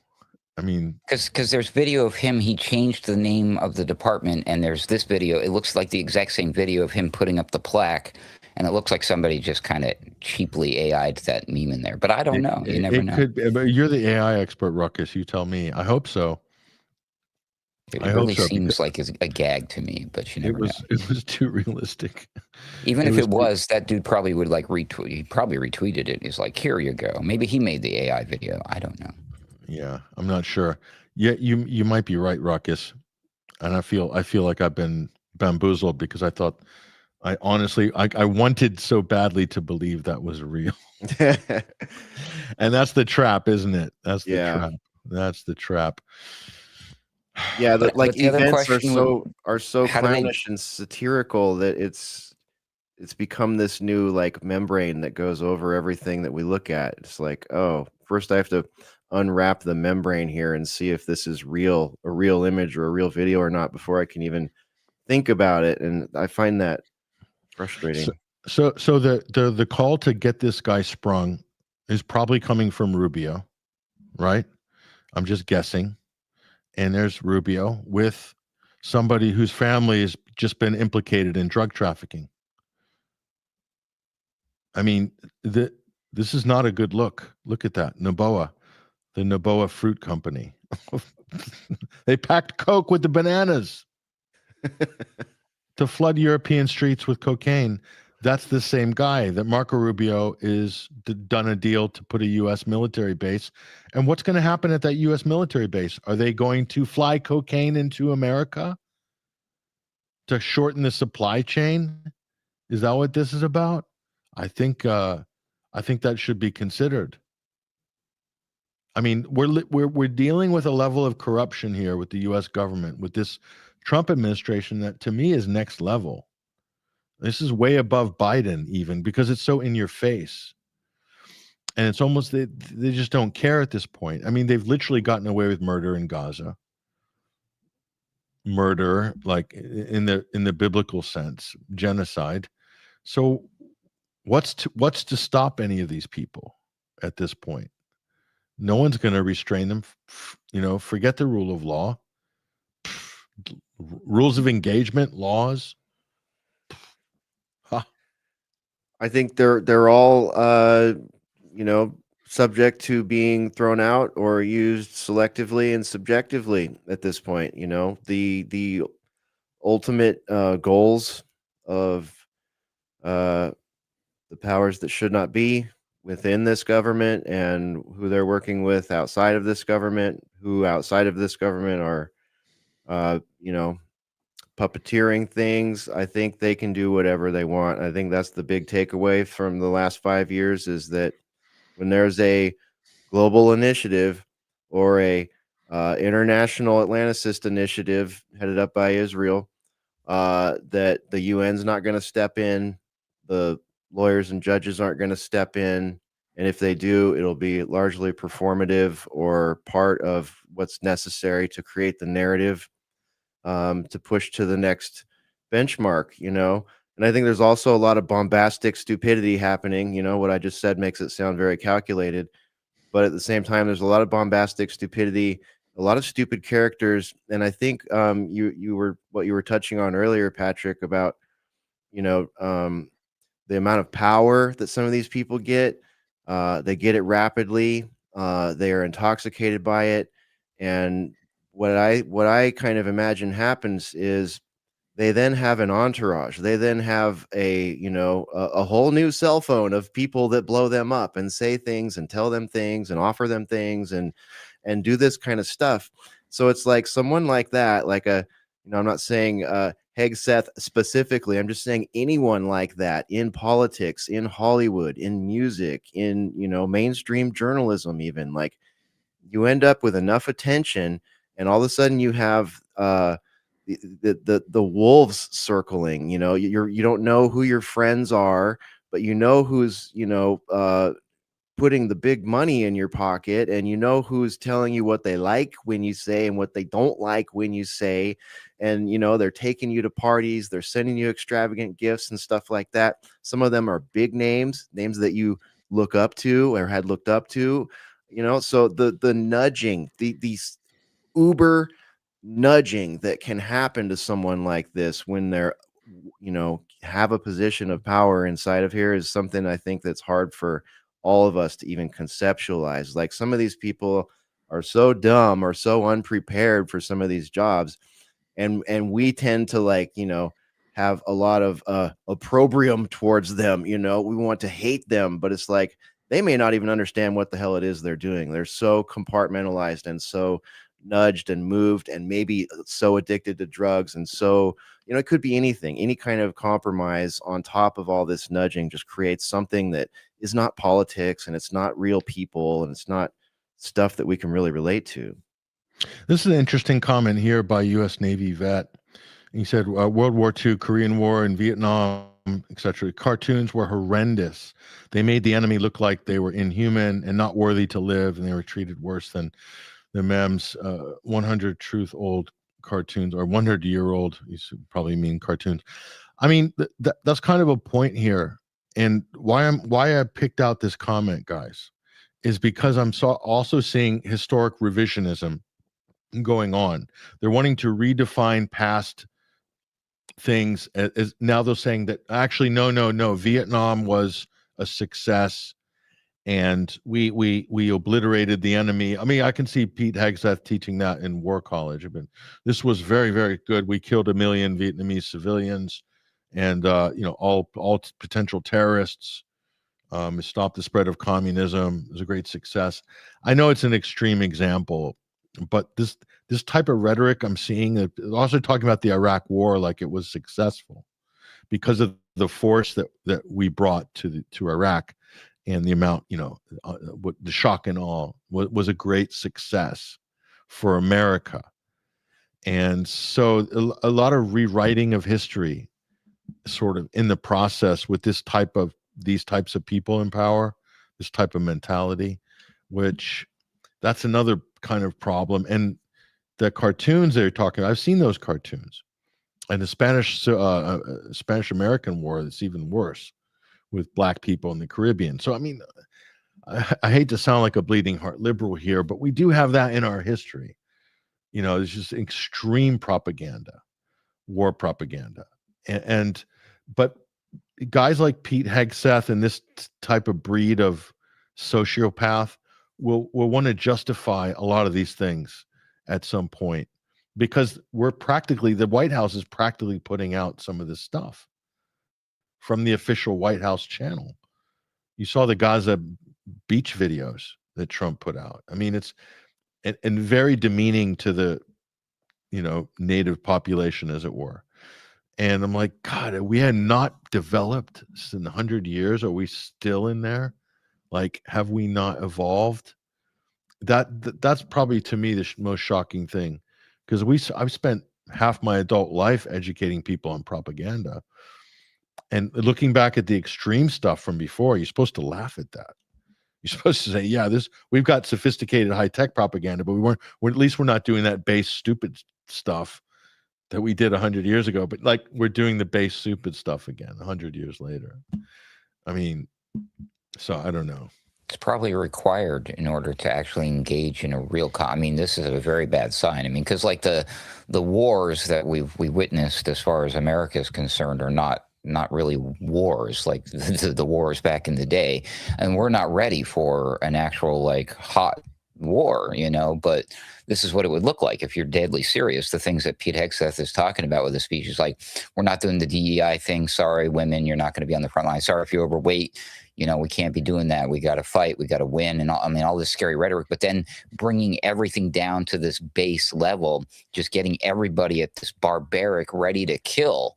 It's kill or be killed. You just have to have this very simple black and white. There's no time to stop and think about the gray area. And that's what they're driving, not into just the soldiers, but the entire culture, literally dumbing it down with memes of children's books. I mean, literally having to use the propaganda and these licensed, I've been wondering about this now. It makes sense. This is why they're being allowed to, at least. How can they use all this intellectual property? They do this all the time. They'll use Superman, they'll use X-Men, Pokemon, now Franklin. I mean, this is getting a little bit, I mean, why appeal in that manner to society? I think they're getting us ready to literally kill each other or somebody or something. And I don't know who or what will ever stop it. I mean, maybe these guys eventually, of course, but that's my running theory. But, anyway, a discussion for another program. Yeah, a lot of people are commenting on some of this stuff. It is. It's like that sort of madness where war is going to be inevitable. I mean, we might be able to derail some of this stuff because with Trump, it's so ridiculous. But nothing stopped Biden. I mean, the wheels of war grinded on pretty hard under Joe Biden. Nothing's really restraining him. You're seeing some restraint, as I said. I just find it just bizarre that CNN's doing journalism again. It's weird. It's weird just to even see that lower impulse, even if it's like a zit that just popped this month. It's just, and it's going to go back to normal propaganda again. It's weird. I mean, I was reading one of these CNN reports on Venezuela, and I'm like, that's factual. I'm like, what? They actually someone wrote an actual truthful article here. Like it's got very good information in it. And I'm like, is this a CNN's website? What's going on? This is weird. Yeah, did Bring someone yourself back hack it? to reality and check how they covered the DC pipe bomber. You won't be disappointed. This is the DC pipe bomber. Yeah, exactly. So it's like, is this so the anti-Trump partisan elements coming in and dovetailing with sort of sane foreign policy on this Venezuela issue? So it's like kind of a silver lining, if you will, guys, in a certain way. Well, at least it's like time-stamped and documented, and if in the next election we end up with Gavin Newsom or someone like that as president, there's going to be even a mainstream paper trail as to how the Trump administration just completely destroyed itself, shot itself in the foot for this and all the other weird things. Speaking of shooting yourself in the foot or somewhere else, Elvis in Vegas says, I recall a Republican congressional candidate, presumably female, sitting astride a weapon wearing a bikini. That's the state of U.S. politics right there. Who's that? Anna Paulina Luna? Oh, we've got several. We've got multiple now. We've got her. She's cleaned her act up a little bit. Now she's like the alien conspiracy gal. She goes on Joe Rogan and stuff like that.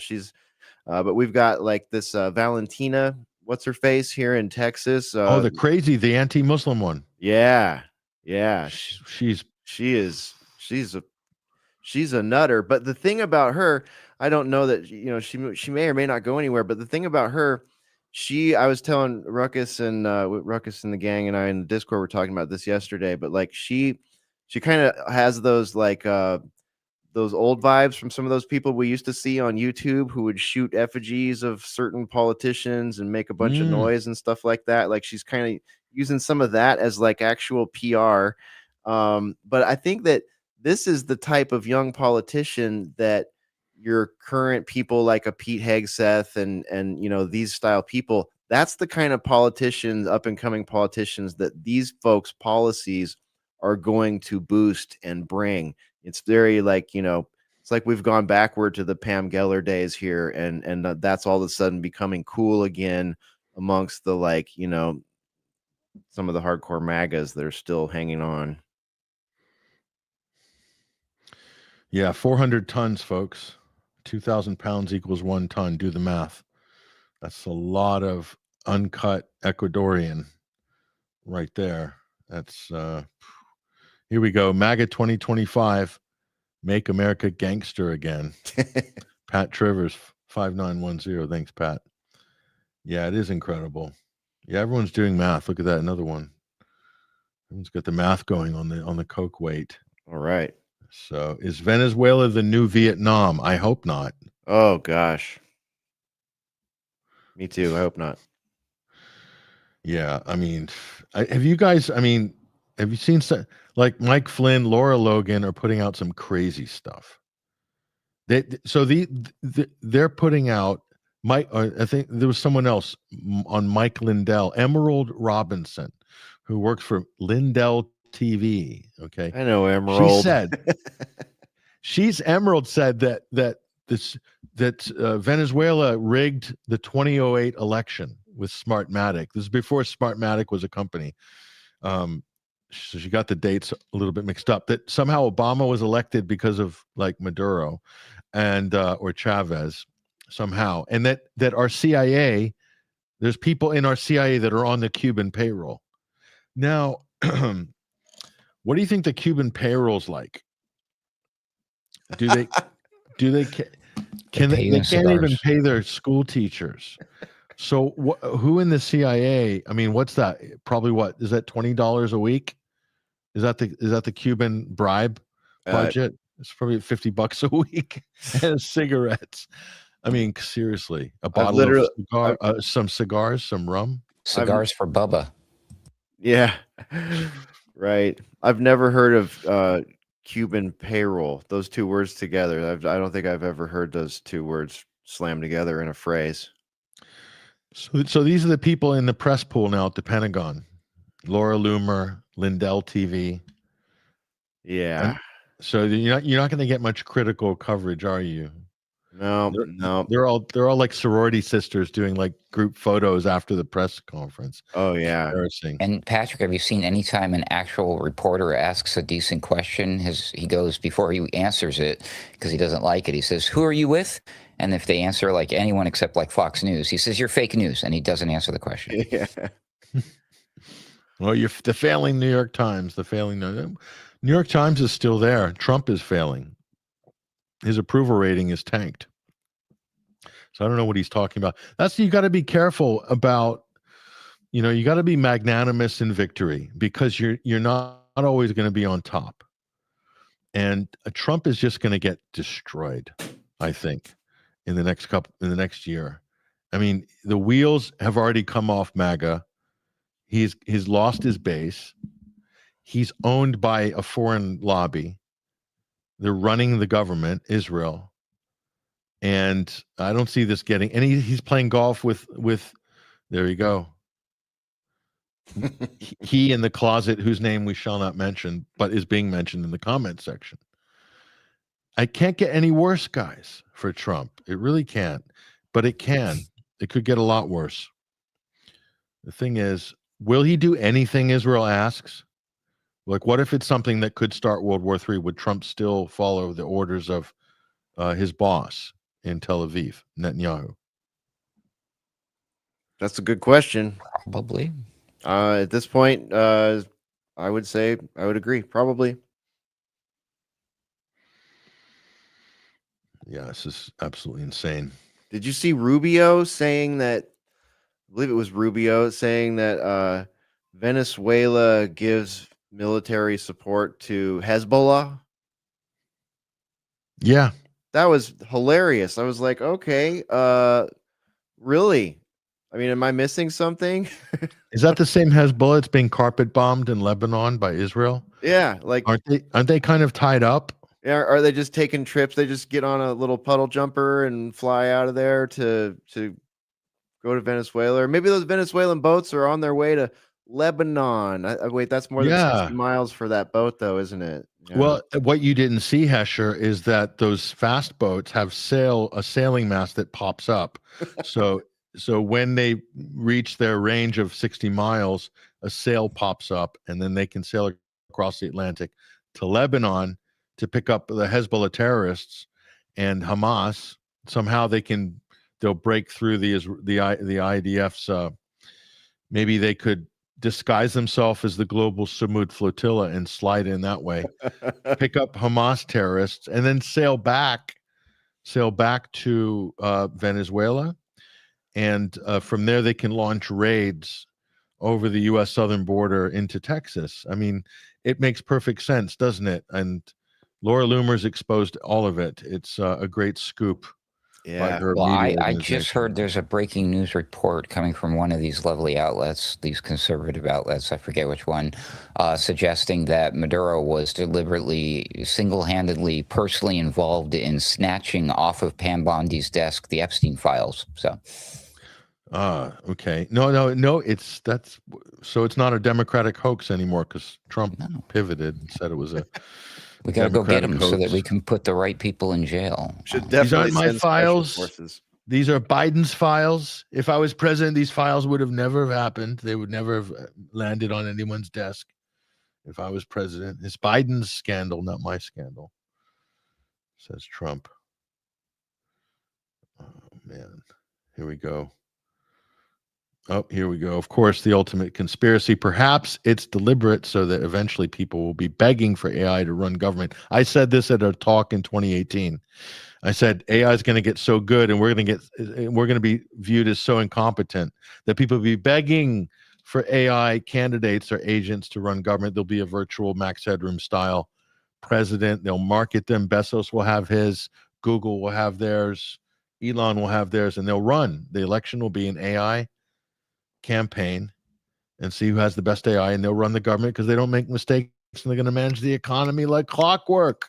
They can't make mistakes, right? Sentient LLMs, large language learning models. Great. I mean, what's not to like? Yeah. Why do they need us? They're already rolling out these things in certain places too, just as like PR stunts and sort of all that. There's a country in Africa, of course, I believe. Albania. Yeah, that one. And then we've got the Sophie bot thing happening in Saudi Arabia, although it's She's a citizen. she's a citizen. Not a Yeah, but Albania is a minister, is an MP. Yeah. And she's pregnant with 83 AI agent children. She's a pregnant AI. yeah. Isn't that a fun one? Little Agent Smiths, right? With the Yeah. glasses. They just pop out. So prescient, the Matrix, once again. There's a comment here I can't post, but we're talking about the government being penetrated by Israel agents. Well, this is a comment of something or someone being penetrated by Shmuley. We can't put that up. This is a family show, folks. It's a family show. We don't want to get a strike from YouTube if we put that up. But we have to put this comment up. This is just too good not to show. Can I repeat this legally on air? Oh yeah, I think so. Lindsey Graham's newspaper, The Daily Closet. I think they meant closet, saying closest. I think he meant closet as a typo. Yeah. Or maybe what are we? Who are we to say that's a typo? Seriously, guys. So It's Martin, autocorrect. Autocorrect makes us all look stupid because it uses the wrong word, and I think it's intentional, just to make the AI more appealing. Martin Mayhair, 1965. Turn off your Grammarly, and can you submit that one again, please, just so we know. We think we're on the same page as you, but we're not sure. So disable that Grammarly and try that again. He's confirmed it's a typo. The failing New York real estate developer, Steve Witkoff, my special envoy. Bibi did supply the Cuban cigars that Bill Clinton used. Again, that was an Israeli op. I mean, if we knew that at the time, wouldn't have been useful to know that back then, but we didn't. We just thought it was just, Randy Bill on one again. So Hillary probably was behind that. I mean, I'm just wondering. A lot of people wonder. Oh, hold on. We got a resubmission here. It looks like yes. Correction. Martin Mayhair, 1965, Lindsey Graham's newspaper called The Daily Closet. There we go. So it was Grammarly. Was good. Damn Grammarly. This is why I don't use any of those apps. That's probably why I need such heavy proofreading, but I just don't trust the apps. Yep, Somalia, folks, it's real. Lindsay, did you guys see Lindsay's doing these drunk speeches now? Oh, I did catch a little bit of one. They're also bad. I mean, they've been bad for a long time, but I mean, like, why? It's just embarrassing, just as a human level, it's embarrassing, never mind all the policy and everything they've created. But it's just, I don't know, demoralizing. We're killing all the right people, Hesher. What are you complaining about? Yeah, really. All right. I'll stand down. From Pol Pot to Jelani, you better believe it. That's exactly what we're talking about. We have already a Max Headroom president. It's arguable, but I know where you're coming from there. Yeah. Nuclear powered boats out of Venezuela.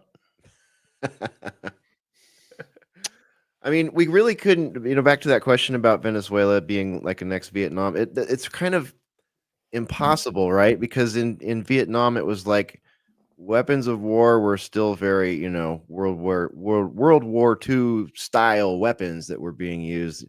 But now, like, I mean, does Venezuela have like a drone swarm? Does Venezuela have augmented reality, helmets that, can see people through walls and stuff like that?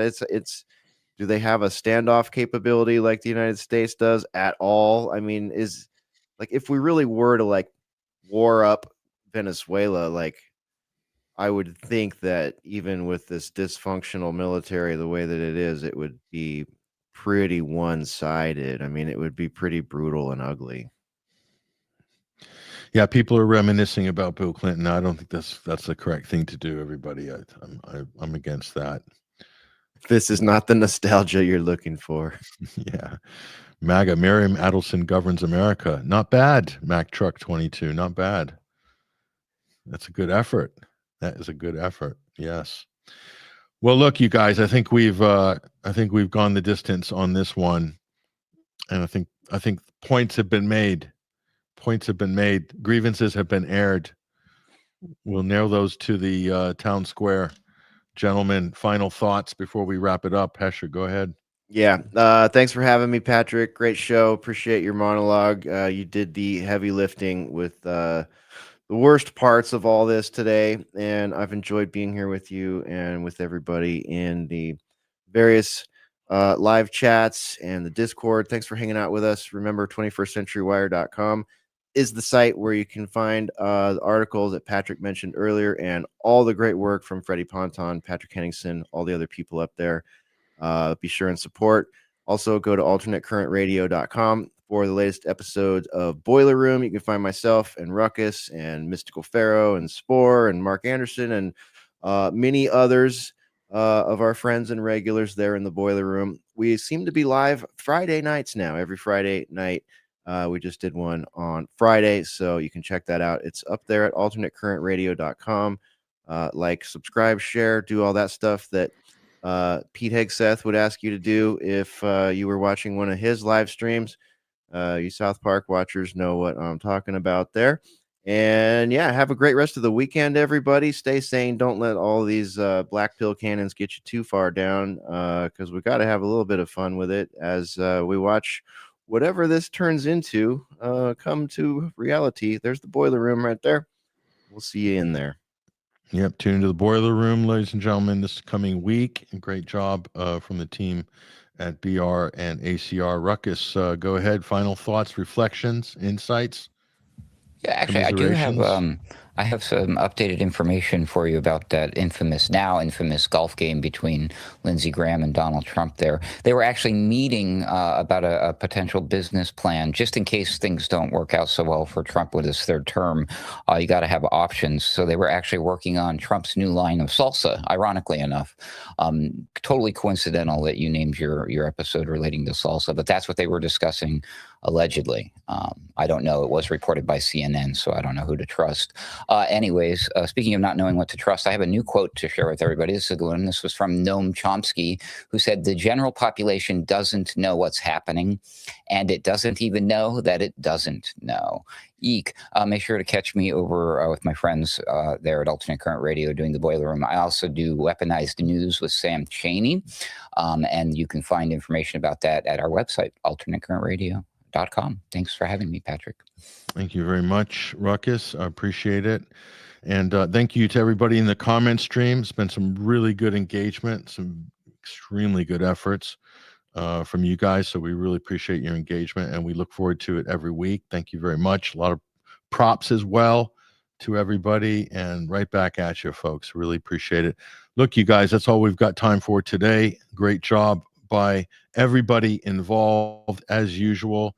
That's all we've got time for this week. However, we will be back during the week as well. Maybe not for the midweek. We're doing a special event for the Skripal, the release of the Skripal report, or the Dawn Sturgis report. We're going to do a live event in Salisbury, England, which I'm going to do with Craig Murray and Tim Norman. great journalist, and the UK column.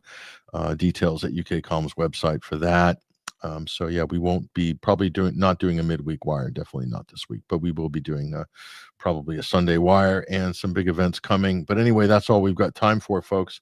And yes, I enjoyed it as well. Thank you very much. Thank you very, very much for all of your feedback, everybody. It's been fantastic, and hope to see you again at the next installment of this weekly omnibus news and analysis radio program brought to you here on ACR. This is the Sunday Wire, episode 572. I am your host, Patrick Henningsen. That's all we've got time for this week. And yeah, take care, you guys. All the best. And we'll see you again very soon indeed. Bienvenido a acompañar esta tarde y no podría ser la excepción. El partido Fuerza, Fuerza, Fuerza, Fuerza, se vive hoy, se vive esta manifestación desde el corazón y las entrañas de un pueblo. Por eso hoy queremos recibir a ese líder, a ese caballero. You are the revolution that you've been waiting for. You are the revolution that you've been waiting for. You are the revolution that you've been waiting for. You are the revolution. You are the revolution. You are the revolution. You are the revolution. That you've been waiting for. You are the revolution. You are the revolution. You are the revolution. That you've been waiting for. You are the revolution.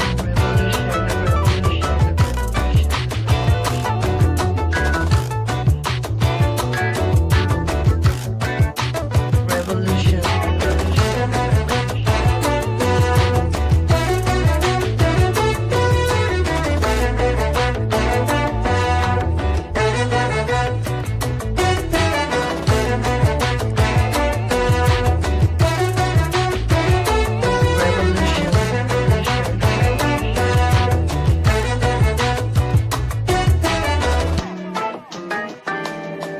When you're tired of being just a commodity, you are the revolution.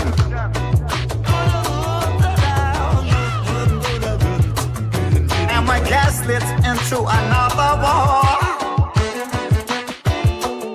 stand strong because you are the revolution. You are the revolution. You are the revolution. You are the revolution. You are the revolution that you've been waiting for.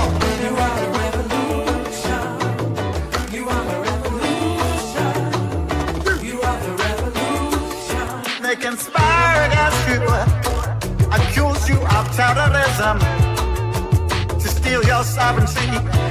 Hold fast, watch it collapse.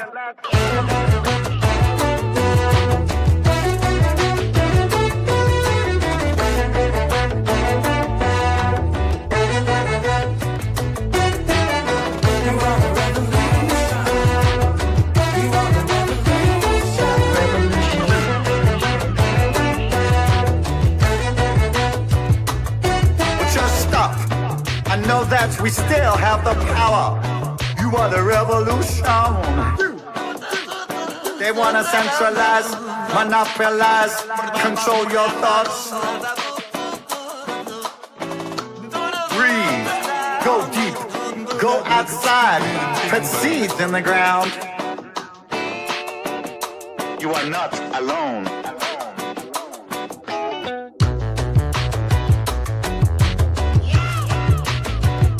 You are not alone. You are the revolution that you've been waiting for. You are the revolution that you've been waiting for. Alone. You are the revolution that you've been waiting for. You are the revolution. You are not alone.